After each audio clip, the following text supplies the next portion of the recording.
Thank you for tuning in to the GSMC Soccer Podcast brought to you by the GSMC Sports Network. We have a great show for you today.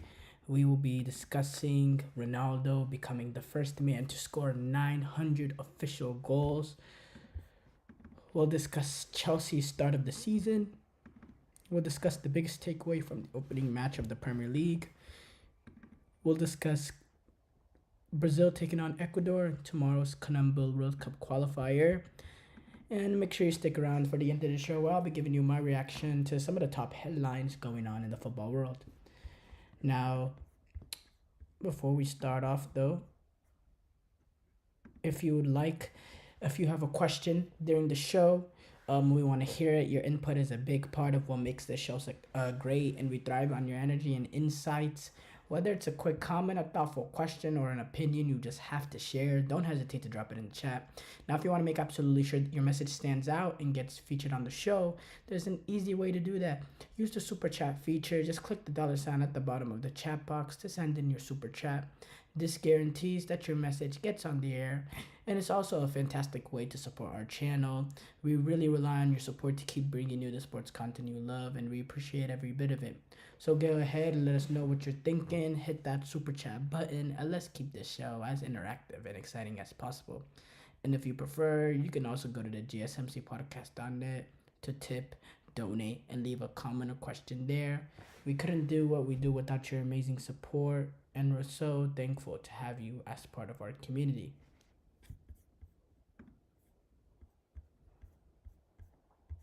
We start off though. Cristiano Ronaldo, boom, boom, boom, boom, with 900 official goals. That is insane. Look, I've been critical over. I've been hyper Ronaldo for a while now, in terms of because when we talk about him, we talk about him when he's playing for Portugal. We don't really cover the Saudi league and what he's doing at Al Nassr. And when we see him, we saw him in the Portugal at the European Championship. In my opinion, which he didn't have the greatest of tournaments.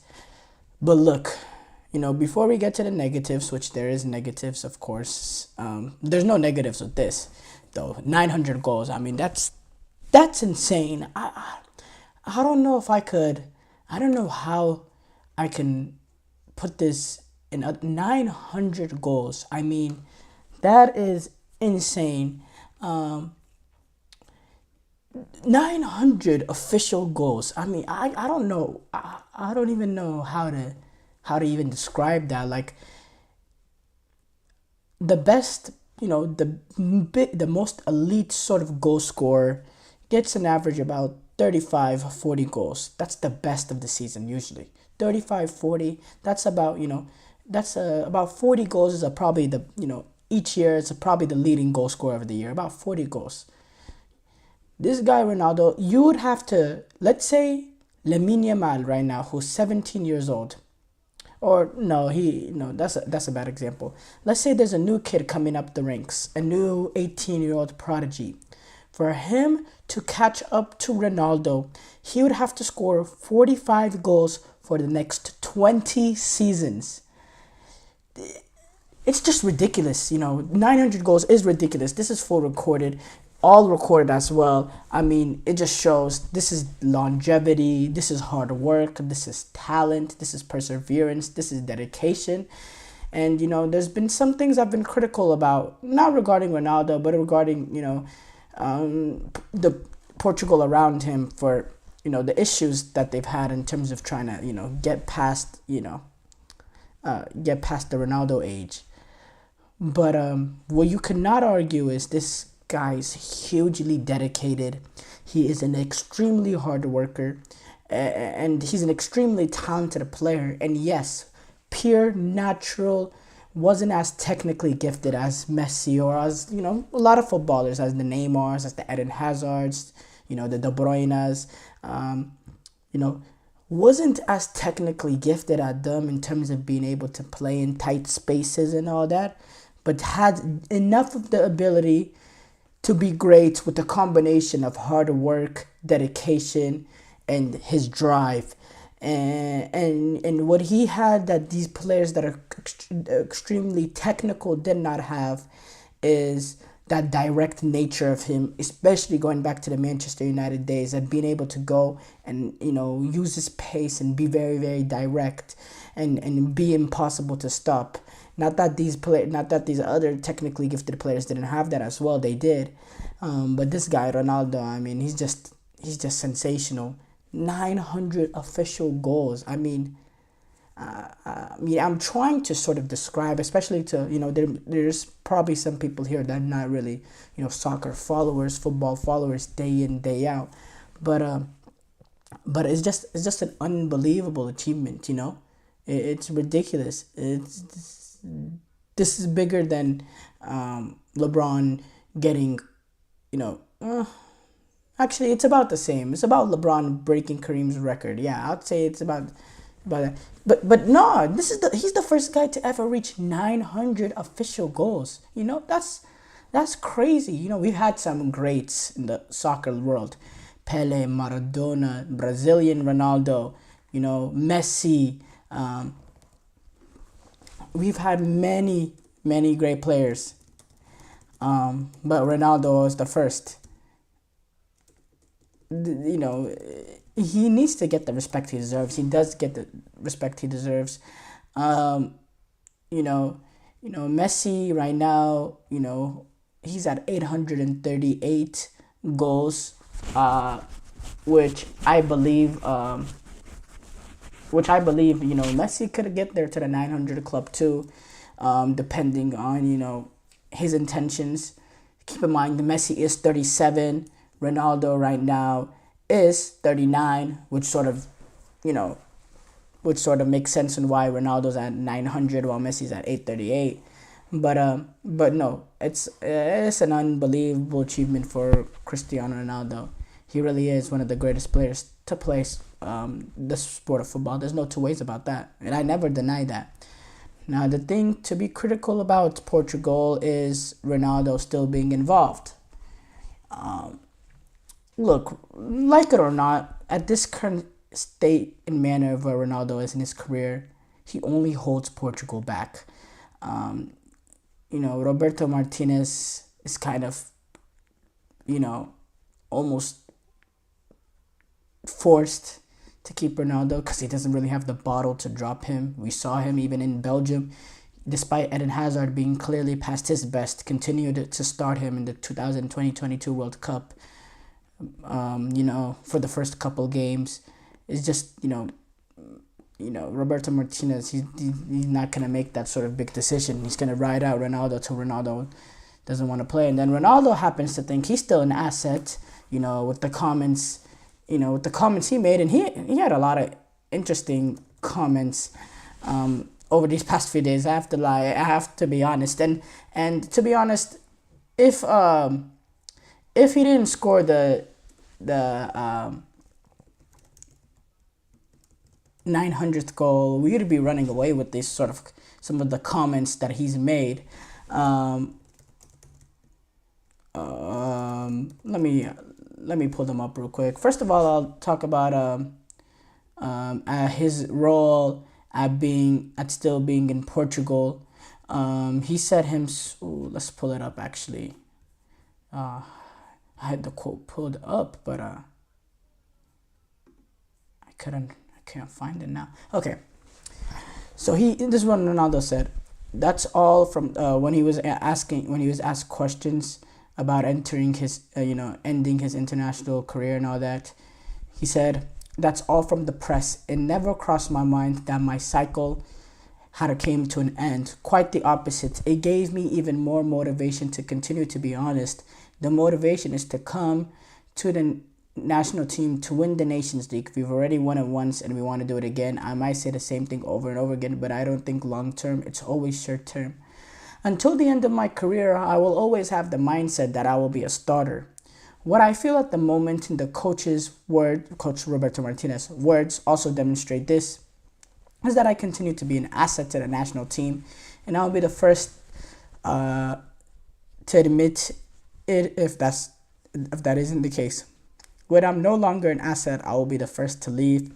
but I will go with a clear conscience as always because I know who I am, what I can do, what I do, and what I will continue to do. Um, yeah, and yeah, look, that those comments are, look, Ronaldo, he has really benefited out this throughout the duration of career, but he has a little bit of a blinded arrogance, not in a negative way. This is something that's propelled him in his career. It's that sort of arrogance, and this good type of arrogance that's been able to push him to compete with the likes of Messi, who is the greatest player of all time.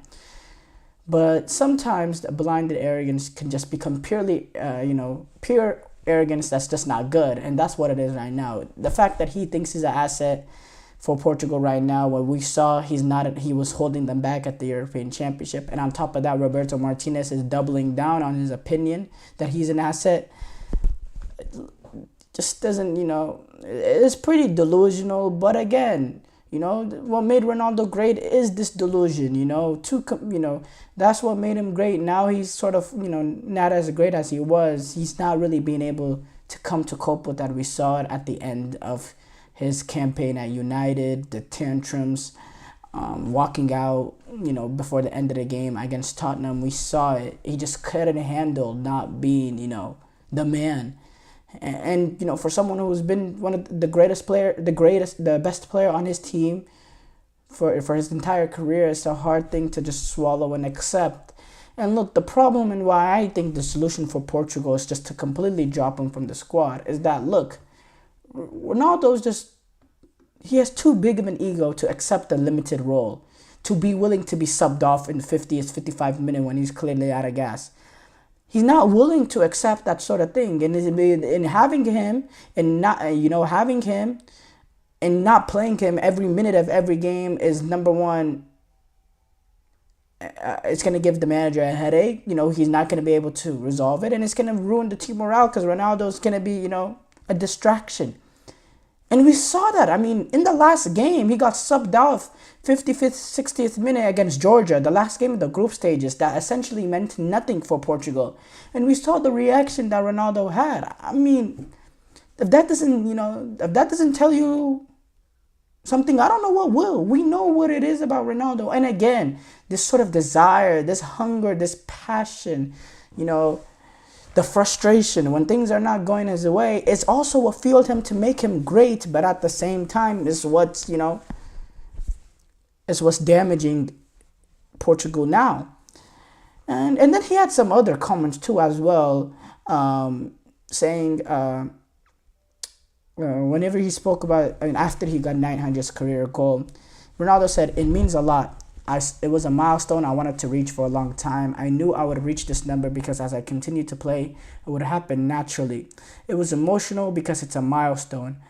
It seems like any other milestone, but only I know and the people around me how hard it is to work every day to be physically and psychologically fit to score 900 goals. It's a unique milestone in my career." And then he also came out to say, "Portugal winning Euros is equivalent to winning a World Cup. I've already won 2 trophies for Portugal that I really wanted. I'm not motivated by that. I'm motivated by enjoying football and the records come naturally." What? Why would you say that? What? Winning the Euros is equivalent to winning a World Cup? What does that even mean? Uh, again, I don't want to be hypercritical because this is the time to be of praise of Ronaldo and this sort of record and this amazing record. But again, when you're making comments like that, you only look like a fool. It's a horrible thing not a horrible thing to say. It's not morally bad thing to say, but it's a crazy thing to say. Winning the Euros and winning the World Cup is extremely different. And look, of Portugal won a World Cup instead of that European Championship, these words would not come out of Ronaldo's mouth. But it's the fact that he didn't win a World Cup and he won a European Championship, and he sort of wants to match the achievement of Messi winning that World Cup. He wants to say that the Euros are equivalent to that. That's what's going on in his head, in my opinion. What I think. I mean, if that makes him feel better, okay. But for me, is again in one of his great, a great moment for him getting 900 goals. Why come out and even make that comment in the first place? I don't know. I don't know. But overall, to end this off on a positive, great player, great milestone record, 900 official goals. I can't put into words how crazy that is. That is a mind-boggling number. Imagine doing something 900 times, 900 goals. 900 goals. I mean, I'll go to my backyard and shoot into the goal, and it'll take me all day to get 900 goals. And yeah, that's unbelievable. Short break here coming up though. When we come back, we will discuss Chelsea's start of the season. I feel like I'm losing my mind. Is everybody in the world blind? Please, Lord, give me a sign, a sign. I feel like I'm losing my mind. Is everybody in the world blind? Please, Lord, give me a sign, a sign. I wanna be the greatest. Everybody on the fake shit. I look around and feel like everybody is the fakest. I make this every day and I'm impatient, hoping one day I blow up from the basement. Statement, the top is so vacant. I don't hear shit that I think is amazing. Waiting for my day when I'm playing sold out shows for 1,000 faces. Hey, give me that crown, get in my way and to be put down. It ain't your place, all this my town. If I want that shit, then I'll get it right now. I'm losing it, the noose it fits. I'm losing shit, a stupid myth. You choose to live or choose to dip. You choose to fight or lose your grip and lose a gift. I feel like I'm losing my mind. Is everybody in the world blind? Please, Lord, give me a sign, a sign. I feel like I'm losing my mind. Is everybody in the world blind?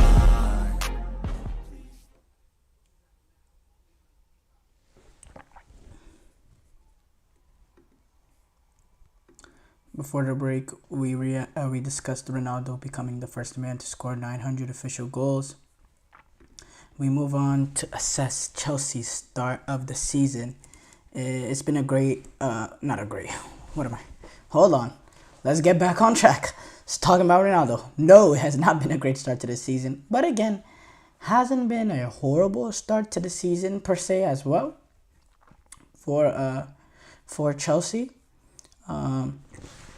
So let's break it down. They've had 5 games actually so far to start off their season, because of the Europa Conference League playoff. So they had an opening day sort of stale performance when they lost to City to open up their season 2-0. They played the first tie of the Conference League against Servette at Stamford Bridge. They won it 2-0 with the makeshift team. Then they went on to that weekend and had their, the biggest performance so far to start off the season. They were able to get 6 past Wolves in a completely devastating attacking performance in that second half, getting 4 goals in that second half to win that game 6-2 after entering level 2-2 and honestly being a little bit outplayed in that first half. And then they went away to Servette, in which they lost 2-1, but on aggregate they won. Which I didn't actually get to watch. I didn't watch that game. There was issues trying to find that game. And then Chelsea drew with Crystal Palace 1-1, which a first half they played really, really well, but they couldn't capitalize, and then they couldn't break down a low Crystal Palace block in that second half, which has been Chelsea's issue for a long time now, not being able to break down low blocks. And then it finished 1-1. So, no, I'm not going to really discuss the Conference League. It's the Conference League, and it's not even the Conference League, it's a playoff. The Premier League, 1 win, 1 draw, 1 loss. Look, for Chelsea standards, it's been a bad start to the season, for sure, for the standards of Chelsea Football Club. But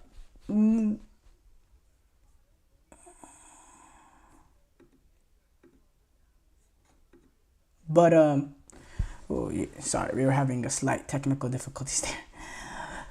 But what I was saying though is, we have to analyze this sort of objectively, in the fact that the expectation is pretty low just based on what we've seen the past couple of seasons. And then on top of that, having a new manager come in. And this is, a very young team. And then a lot of signings come in. One is just coming in now in Jadon Sancho. And look, I'll say this, I don't think we've learned much from Chelsea. I don't know exactly what direction we're going, because we had that opening day sort of stale performance against City, which is sort of expected going up against City, who's been great so far to start off the season. Then we saw that attacking display, the dominance versus Wolves. But if we have to be completely honest, that was a really, really open game, and Chelsea had a lot of time and space to really carve up that Wolves defense. They were a very open team. It was a basketball game. Then Crystal Palace, we have a solid half, and then, and Dean Henderson made a lot of big saves. Then one moment, Crystal Palace, takes advantage of Eberechi Esse. They go into a low, not a low block, but they defend compact. And as always, Chelsea struggled to break them down. So I need to see a little bit more before I can really understand what direction we're gonna go into. Usually, first couple of games, we could see, but so far I don't really know exactly. Again, it hasn't been horrible. It hasn't been great. It's been 4 points. 3 games is not great. But look, the thing that I will say is, in that Wolves game, the way that we played, the way how we moved the ball fast and took advantage of space is good. But now this team needs to develop that sort of ability to break down a low block. In my opinion, too, a striker is very essential in a low block, because you're not going to be able to create much great chances going up against low block. There's not enough spaces there. But if you have a striker that can that can get a goal out of nothing, can make a play for himself out of nothing, and a sort of go direct, and he goes and gets it on a header, or if he's able to find a little bit of space in that low block and then be a clinical finisher from the space he has, those sort of slight movements you see from a pure striker to find space in the box. A striker can bail you out of those certain situations. We don't have that. Nicholas Jackson is far from that. Nicholas Jackson is a guy with pace that can stretch a back line, but in terms of pure quality, when he's on the ball, there's not much. There's not much, and he's nowhere. You never would describe him as a clinical finisher. So that's the issue that Chelsea has. And again, Enzo Fernandez, some of these players, Enzo Fernandez and Mikhailo Mudryk specifically, those are the two sort of big money players that Chelsea have signed that have shown, to this point, no sort of consistency in terms of performance. Now, Caicedo, yes, you could add him into that mark, but I've been a little bit impressed so far with him this season and the end of last season. So, obviously, if he doesn't develop sort of consistency as well, he can join the list. But Mikhailo Mudryk and Enzo Fernandez are, those are combined almost $300 million player, and they've both not been good enough. Enzo Fernandez has not been good enough. He has 1 out of 15 performances. Mikhailo Mudryk has been absolutely horrible since he's been at Chelsea. I mean, he's been awful. Provided nothing so far, nothing. He's had individual little tiny moments of where you can see the magic there, but overall no sort of consistency. And the only thing you can say is he's been consistently bad game in, game out.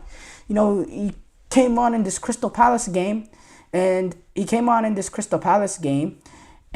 a lot of people said he performed, he was okay, he was decent. Well, no, he was not decent. He didn't do anything. And that's kind of, our expectation is so low of him that him not doing anything was good enough for the standard that he's created for himself. Because game in, game out, he has so many horrible moments. When we don't see any horrible moments and we just see nothing from him, we go and say, oh, okay, he was decent. He was a 5 out of 10. He was a 6 out of 10. No, he didn't do anything. He was not good enough. This is a guy that's worth 100 million plus. Something of that nature. Someone that we had to, bid against Arsenal for, who they also really, really wanted him. So, we need to, the players that are getting, that are brought in with these ridiculous transfer fees are the players that need to get us out of this situation that we're in and take us back into the top four. And then we know the striker issue as well. Defensively, I think Colwell and Fofana are building this sort of partnership that I'm here for, that I like. I think with our fullback situation, Reece James, can he get back in? Can we see the best of Reece James again? I think that will be a game changer. I don't know. I doubt it. I think Marco Correa is solid, more than enough. Obviously, the goalkeeping situation is still a major, major concern for me. But it's something that Chelsea just can't resolve right now. And it's shocking with the amount of money spent on players, with the amount of transferring brought in. We didn't solve our two biggest holes entering the season, and that was goalkeeper and striker. But we'll see. Also another thing that does slightly scare me a little bit is sometimes that tiki-taka style of play that Guardiola loves, that sort of tiki-taka style of play of moving the ball quickly and not being slow with possession, but not being a little bit more direct, more forward thinking, being slow and methodical with your passing and being able to control possession. Sometimes that it happens to be the worst thing to do against a low block. And what I said about Chelsea, they've struggled a lot for a low block in the past couple seasons, and we saw that with Crystal Palace again. Can Chelsea, because what they did brilliantly against Wolves was move the ball quickly and play with speed. But they did that, out of second. It was their nature because of how open Wolves was and how much space there was. They moved the ball quickly because by nature you just saw that space and you needed to take advantage of that. But they need to use that sort of speed and they need to develop that sort of speed of play that they have in the Wolves. If they, and that forward thinking ability, implement that when they're going up against the low blocks too. And don't just resort to this sort of tiki-taka style of play that Enzo Maresca is going to want to do. Not want to do, but Enzo Maresca, came from with Pep Guardiola and Manchester City. That's also something I think Chelsea need to work on too. But again, assessing Chelsea started the season, I think it's been, if I had to give it a grade, I'd probably give it...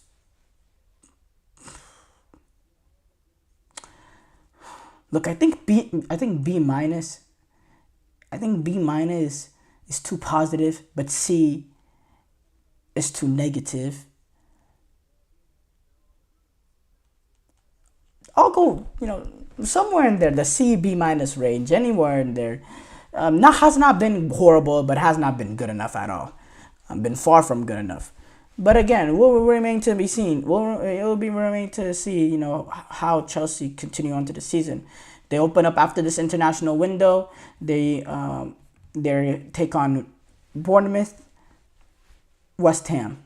Those are the next two games. They take Bournemouth on Vitality Stadium, and then they go back to the Bridge. Well, they'll be taking on. Then they go to London Stadium actually, so they'll be away to West Ham. So 2 away games coming up for Chelsea after the end of this international window.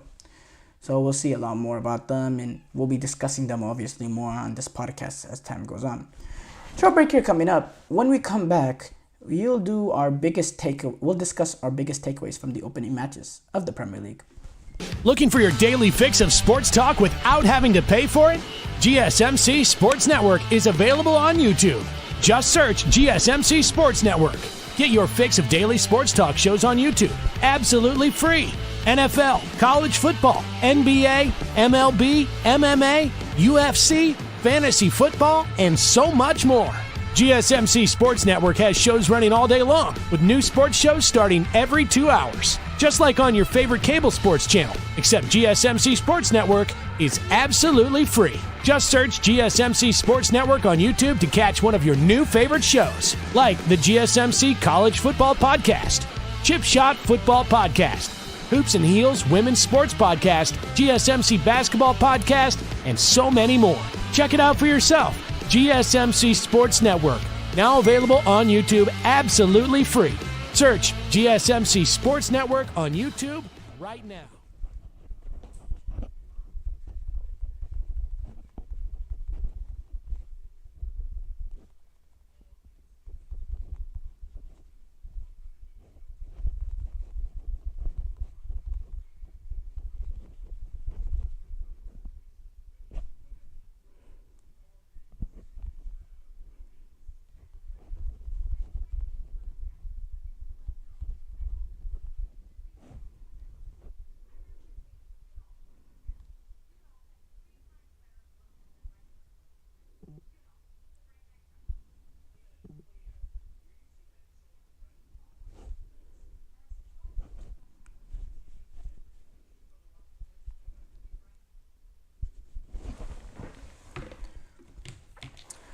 Before the break, we discussed Chelsea's start of the season.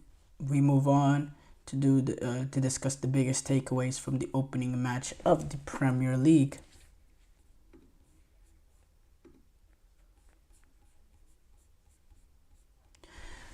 So let's break it down exactly. Obviously, we talked about Chelsea and their starts. So we're not gonna go in depth with Chelsea because we just did that this past segment. But we've had a pretty interesting start to the season. I've enjoyed the start of the Premier League. Sports are back. The NFL kicked off today as well. We're really getting back to the day-to-day grind in the sporting world. Let's start off with City. City are still the team to beat. Erling Haaland is the best player in the world. 7 goals in 3 games. 2 hat-tricks in 3 games. 7 goals in 3 games. Look, that's a player right there, Erling Haaland. And Arsenal, we know, with Manchester City, they're the team to beat. They're still really, really good. To start off the season, go away to Stamford Bridge. Sort of play a makeshift team as well, and don't play your real best players. Give a chance for a lot of rest for some of the players that made deep runs in the European Championship, to have them fresher later on the season. And they've done, and then to go in and still win that game 2-0 and still do it in comfortable fashion, not getting out of second gear. And then, being able to dismantle Ipswich Town, and then defeat West Ham away 3-1. Again, another pretty comfortable victory, getting the hat-trick from your man. It remains to say that, City are still the best team, and, they've made the sort of first 3 games look like barbecue chicken. It's been really, really light work for them. Liverpool are not going away just because Jurgen Klopp is gone. Arne Slot has came in and he's had this team playing with some real intent, with some real, we see a real pattern of play of how they're wanting to go about it. We see rhythms and we see a sort of pattern in terms of attacking play, how they want to get that goal. They're defending also pretty solidly as well. Now, there's been a lot of talks of these past few days as their contract situation, which has been ignited by some of the comments that Salah had after the game. Mohamed Salah, Virgil van Dijk, Trent Alexander-Arnold, they all entered their final season and they're all vital pieces for Liverpool. Mohamed Salah, I don't have to say much. I mean, he's just a baller, and he came out and he started the season like I believe he's 32. He's 32 going on to 22. It just started off the season greatly. Has not lost it at all, and is really the talisman. In terms of goals, assists, playmaker. He's a fierce animal in there in terms of, he's a relentless. The consistency of game in, game out, being that sort of threat with how direct he is, how he takes players on, how he has that knack of scoring goals. That's going to be a key thing for them. Or Virgil van Dijk, obviously, being that captain in defense, being the guy in the back that's really the leader in there, being the main guy at center half, being one of the best center halves in the world.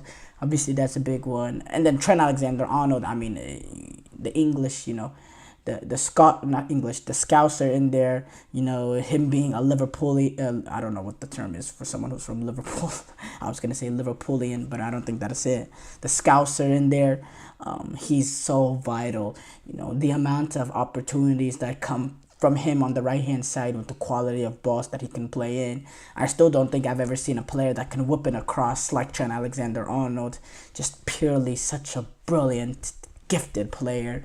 And again, if you lose him, someone that came up the ranks of Liverpool, someone that is from Liverpool, that's just horrible. That's also a vital, vital one. And then in January, they're all going to be free to negotiate. We already see it with other clubs. We already see the rumors about Real Madrid being interested in Trent Alexander-Arnold. Virgil van Dijk is going to, be 34 next summer. Salah will be...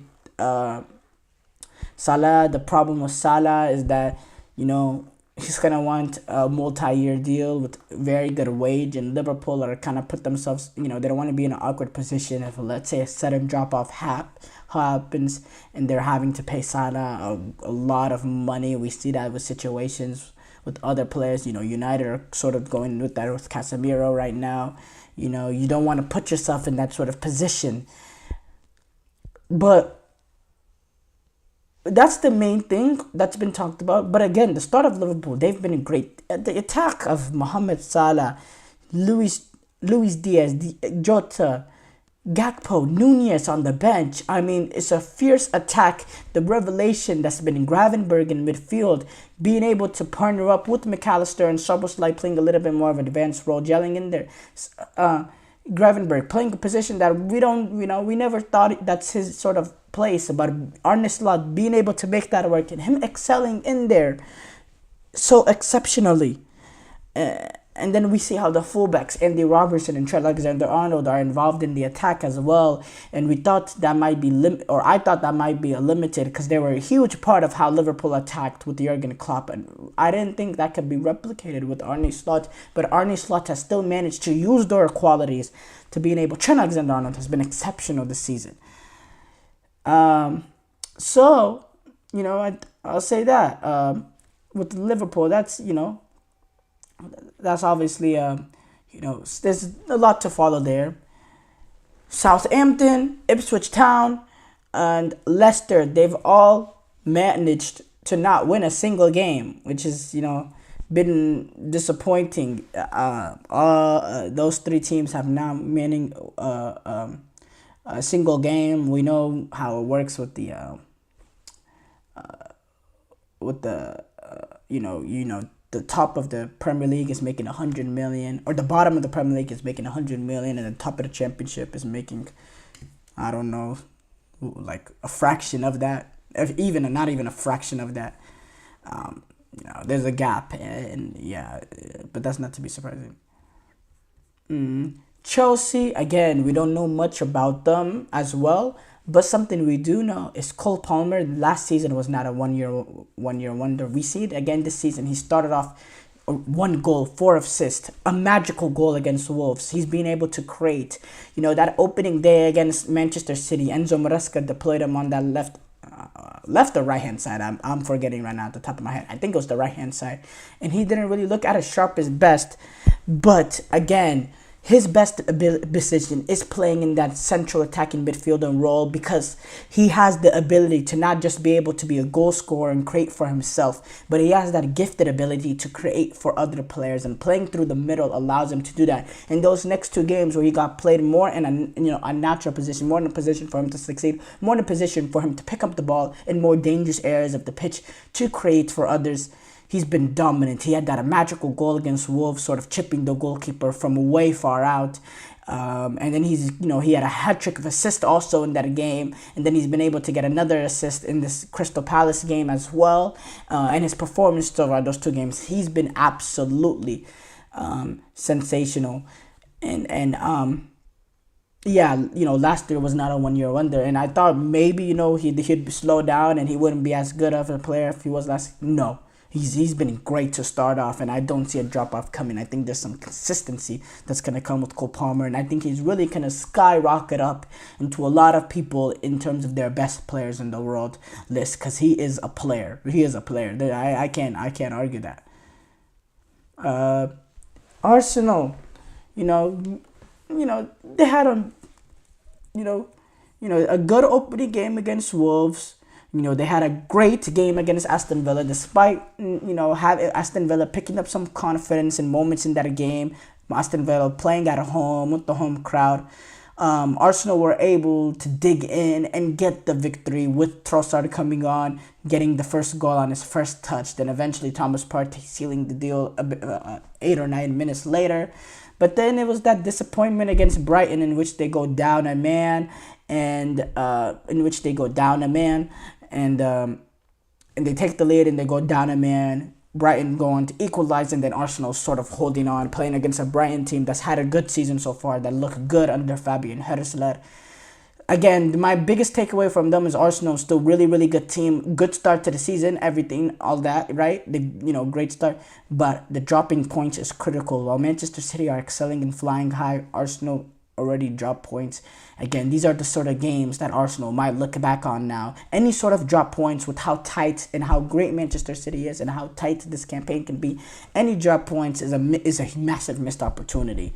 But Arsenal have a chance to, take out the sour taste in the mouth because they open up their campaign post the international break when they take on Tottenham, the North London derby, and that'll be at Tottenham Hotspur Stadium. And going back to Tottenham, they had that magical game against, not magical, but they were able to glide past Everton 4-0. And then they had an opening day draw against Leicester 1-1, and then they had that loss at Newcastle at St. James's Park in their third game, in which you can point out the same thing with those two games. Not being able to finish your opportunities, not being able to be ruthless, lacking that cutting edge to get the ball into the back of the net to take the game away. That opening day against Leicester City, they had Dominic Solanke playing his first game for Tottenham, so I can't be hypercritical of him there. Had a few opportunities, but nothing crazy. But again, Tottenham created so many chances in that first half, completely outclassed Leicester, dominated the game, could only get a 1-goal lead.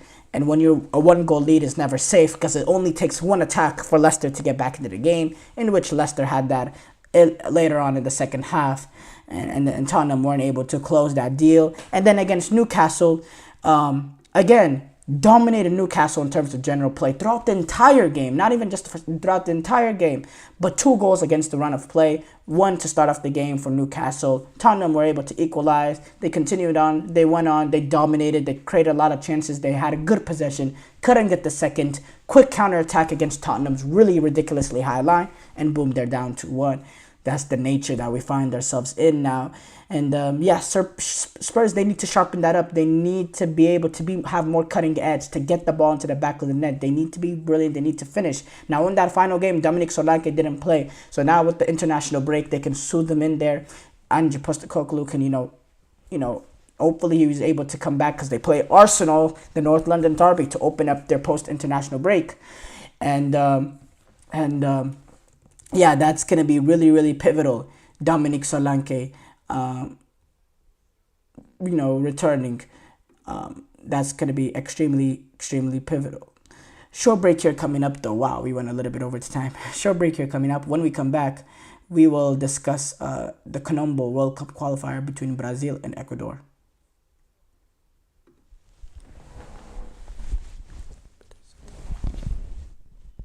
For the best and latest podcasts available anywhere, go to the podcast app on your cell phone and type in GSMC to access free content-rich podcasts on health and wellness, book reviews, sports, entertainment, relationships, social media, movies, technology, finance, and even weird news. Subscribe and download the GSMC Podcast Network's family of shows, available everywhere podcasts are found.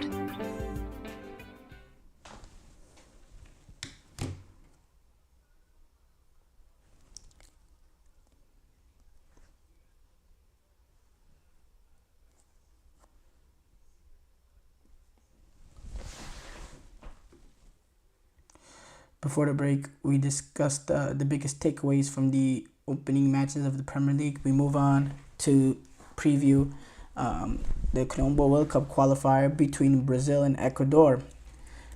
This is a crucial World Cup qualifier for Brazil. Brazil currently find themselves in Colombo in 6th place with 7 points. 6th place after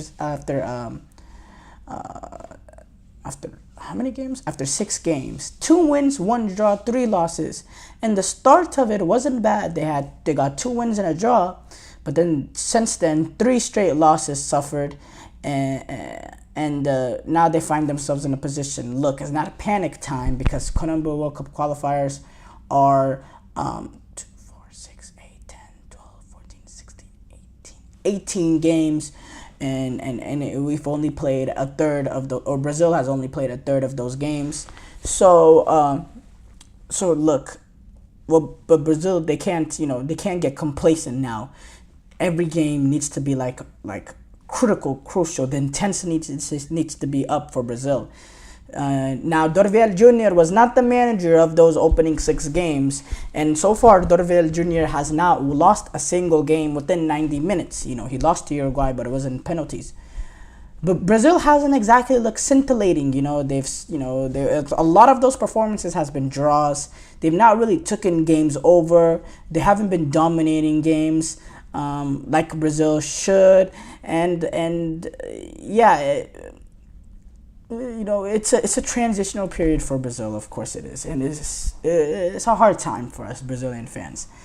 But look, Ecuador, that's a big game. They're going to be playing that game at the Couto Pereira in Curitiba, Brazil. About 40,000, not the biggest of stadiums in Brazil, but there's going to be a good, tense atmosphere there. And it's interesting, this game is getting played simultaneously while the Eagles take on,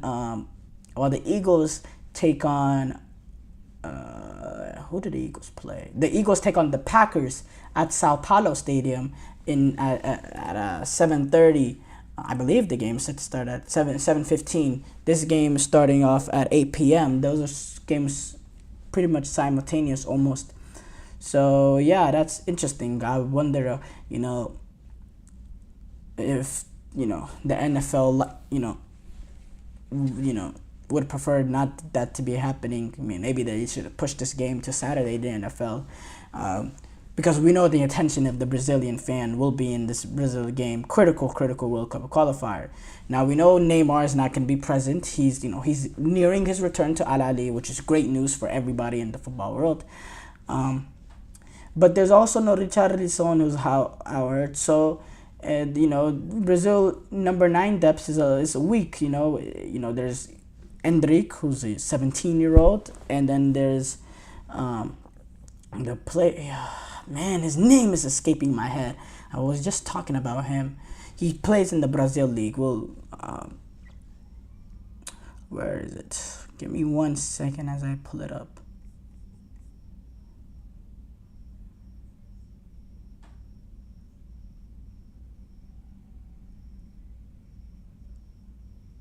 Oh my God, where was it?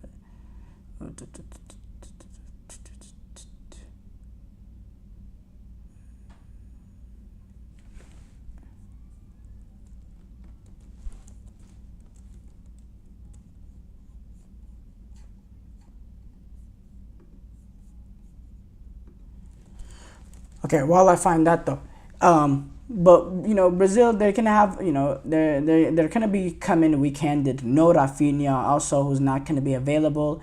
So it's looking like it's gonna be a Real Madrid front three of Endrick, Vinicius, Rodrigo, and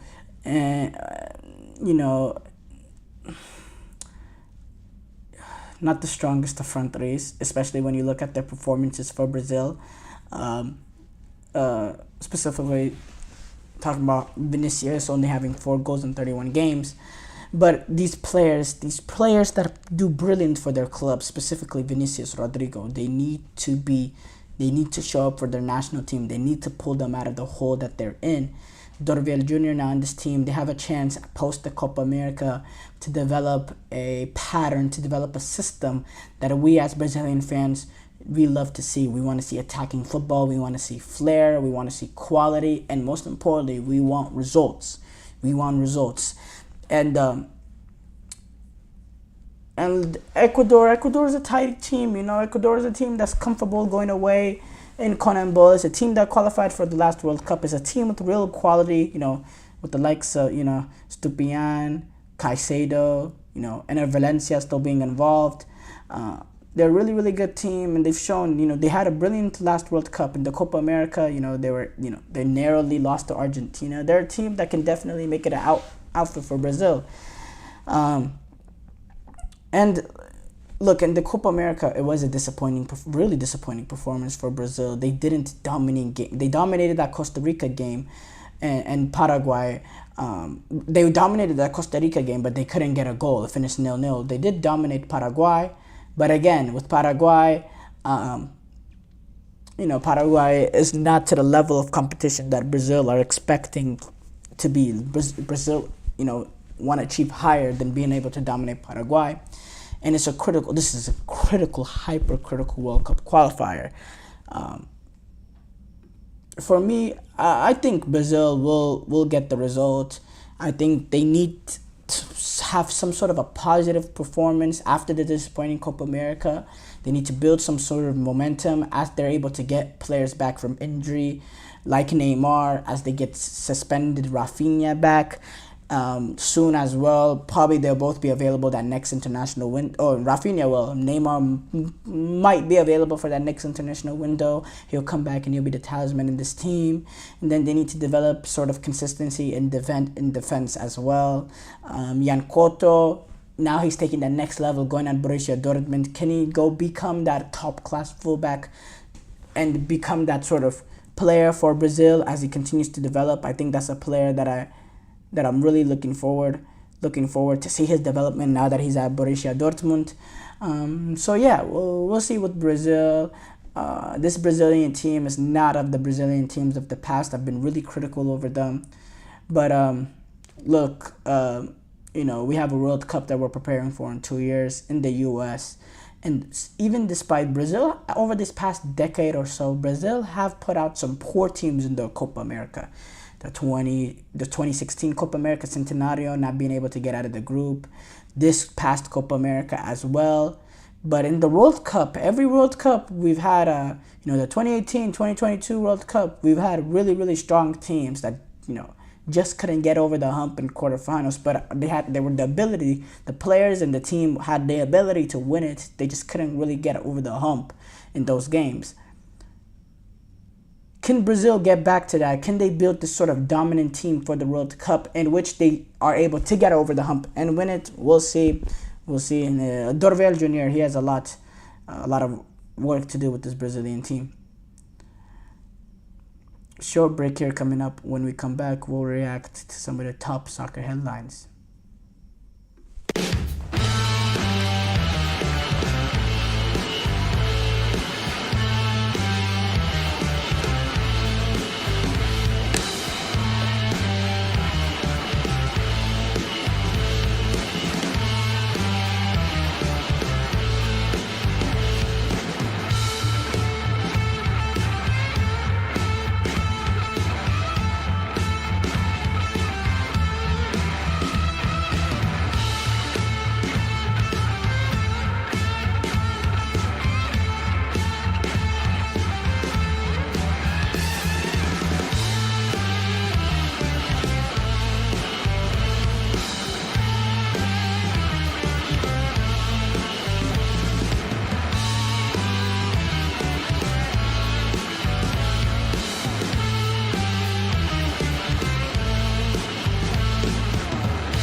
Before the break, we did a preview of the CONMEBOL World Cup qualifier between Brazil and Ecuador. We move on to react to some of the top soccer headlines. Wow, the show has been, we went pretty long with the segments. We were at 55 minutes for the last segment of the show. But there's some interesting things to talk about. First of all, CONMEBOL World Cup qualifiers are on their way. Let's pull it up real quick. Bolivia were able to get a win over Venezuela 4-0 at not in La Paz, but at Municipal Stadium El Alto. I don't know. This is they're kind of Bolivia altitude, and So originally they played at La Paz, but the altitude is higher at the Municipal Stadium El Alto. It's about 1,840 steps up. It's 4,150 meters above sea level, and it's now the new home for the Bolivian national team. And La Paz Stadium has a capacity of 41,000 around or so, but they've decided to go in a stadium a little bit more than half of its population of its capacity to get that added altitude incentive for Bolivia. And they went out and they won 4-0 against Venezuela, against a Venezuelan team that had a really good Copa America. They got out of their group as group winners. They did have that. They did lose to Canada in the knockout stages of that Copa America in the quarterfinal, but they only lost on penalties. I didn't watch the game, so I couldn't give you really a tactical analysis of it, but that's a surprising result. But again, that altitude makes a big difference for Bolivia, and the fact that it's even worse than it is in La Paz. I'm interested to see some of these big teams when they go in there. I think Brazil is yet to go play at Bolivia.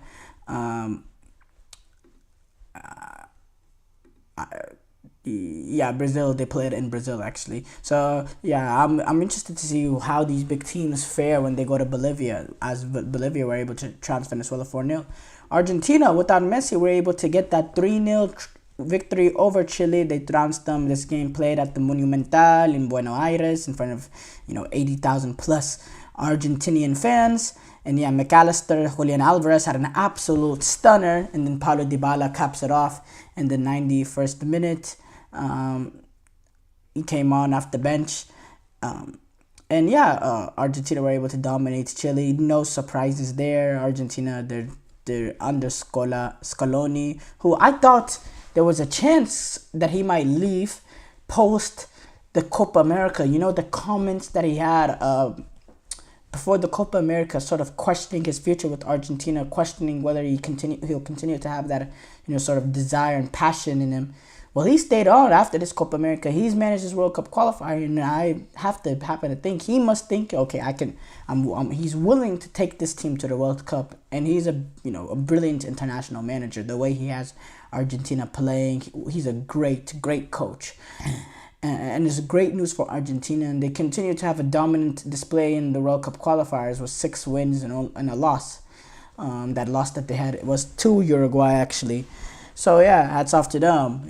Tomorrow Uruguay take on Paraguay in the CONMEBOL World Cup qualifiers. Brazil, we just talked about this in the last segment, they take on Ecuador, and Peru take on Colombia.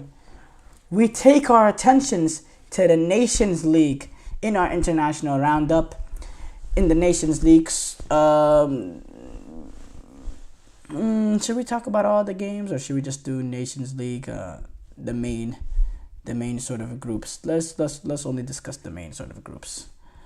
League A, which we had so we had a few groups play in League A. Scotland at Hampden Park lost to Poland 3-2. Very disappointing result for them after a disappointing European Championship to lose at Hampden Park. Steve Clark, he's been a little criticized post that European Championship, and the criticism is only going to grow. And it'll be interesting. It's a bad loss to Poland to lose that at Hampden Park. It's really unacceptable for Poland. We'll continue to track Scotland as they move on in the Nations League. Portugal got that 2-1 win over Croatia in Portugal. Ronaldo getting his 900th goal. But Portugal didn't look that comfortable in this game. Croatia had a few of their moments, but at the end of the day, Portugal were able to get a critical victory there. And the two favorites in that group going off with Portugal, Croatia, Poland, Scotland. There was only two groups that played today in League A of the Nations League. Switzerland took on Denmark, and Switzerland had that really good European Championship.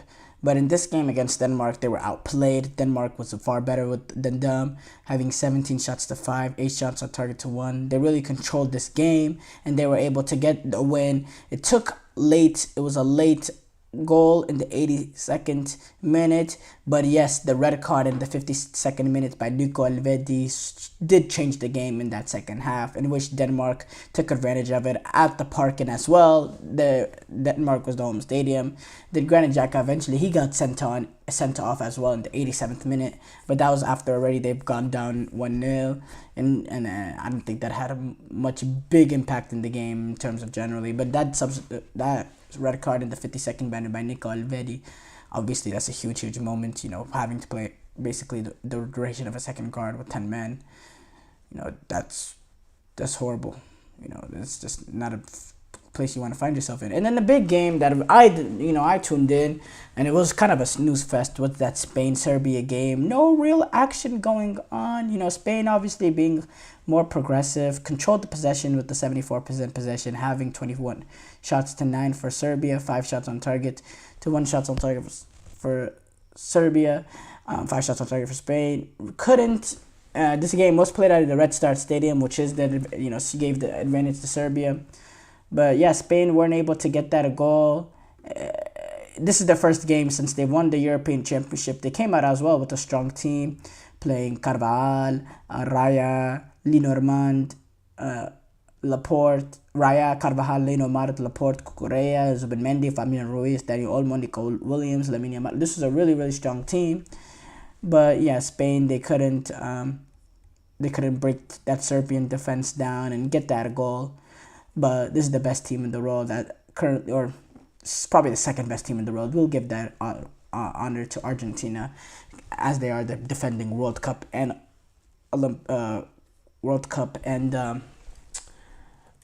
Copa America champions. And by the way, that Finalissima, Spain versus Argentina, that's gonna be one heck of a Finalissima. I'm gonna be very excited to see that. I don't know if they've announced a date for that game, but it'll probably be sometime, in the June of 2025. That's what we're expecting, and yeah, we're all excited to see that.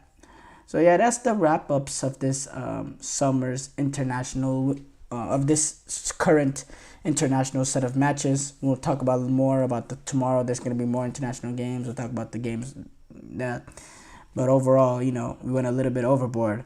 But thank you guys for tuning in to the GSMC Soccer Podcast, presented by the GSMC Sports Network. Your support means a lot to us, so please remember to subscribe to the show and leave a positive review. It really does make a difference. We also invite you to follow us on Facebook, Twitter, TikTok, and Instagram for more content and updates. Thank you once again, and have a wonderful, wonderful day.